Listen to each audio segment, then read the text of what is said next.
Hello বন্ধুরা, আপনারা ইতিমধ্যেই বুঝতে পেরেছেন আমাদের গন্তব্য কোথায়।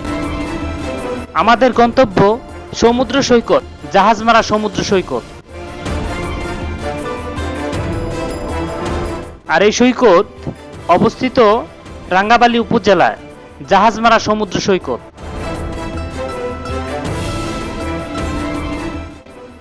ঢাকা থেকে রাঙ্গাবালী যাওয়ার প্রধান যানবাহন লঞ্চ, আর লঞ্চে যাওয়ার অনুভূতিটাই অন্যরকম। এই জাহাজমারা সমুদ্র সৈকত প্রাকৃতিক সৌন্দর্যে ভরপুর। এই সৌন্দর্য এই ভিডিওর মাধ্যমে আপনাদের দেখানোর চেষ্টা করব।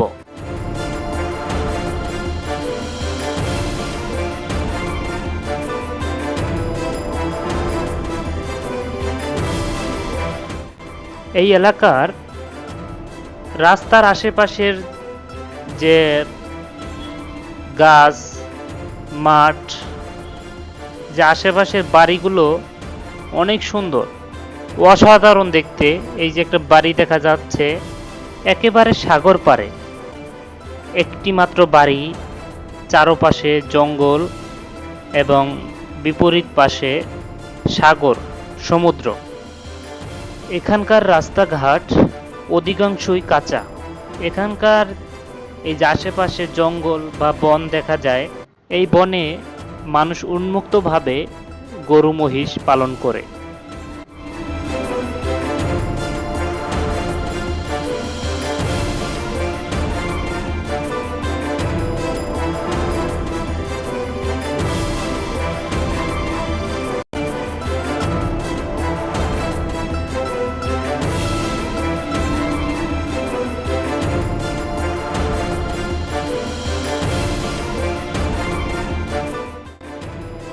এখানকার সৌন্দর্য কক্সবাজার বা কুয়াকাটা সেম সৌন্দর্য জাহাজমারা সমুদ্র সৈকত।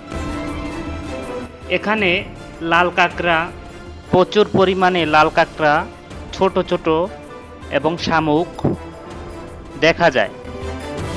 এবং সমুদ্রর সন্ধ্যা সময়ে যে ভিউ, এক কথায় অসাধারণ। আমরা সমুদ্রের পাড়ে বিকেলবেলা গিয়েছিলাম, যাওয়ার পরেই ঠান্ডা ঘূর্ণিঝড়। এক পর্যায়ে আমরা ঘূর্ণিঝড়ের কবলে পড়ি এবং আমরা নিরাপদ আশ্রয়ে চলে যাই। লাল কাঁকড়ার পিছনে দৌড়তে দৌড়তে প্রায় ক্লান্ত হয়ে গিয়েছিলাম, তারপরও লাল কাঁকড়ার ছোঁয়া পেলাম না। এরকম সময় উপভোগ করার জন্য চলে আসতে হবে কুয়াকাটা অথবা জাহাজমারা সমুদ্র সৈকত। এখানকার স্থানীয় জেলেরা মাছ ধরছে, তাই চলে গেলাম তাদের একেবারে কাছে। গিয়ে দেখলাম অনেক পরিমাণ মাছ ধরেছে তারা। এত পরিমাণ মাছ একসাথে দেখার সৌভাগ্য হয়ে গেল।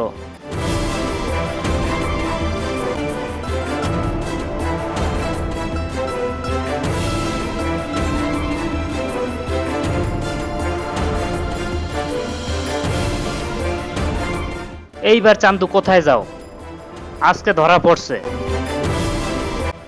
অবশেষে অনেক কষ্টে ধরে ফেললাম। তো বন্ধুরা, এরকম সৌন্দর্য উপভোগ করার জন্য চলে আসুন জাহাজমারা সমুদ্র সৈকত।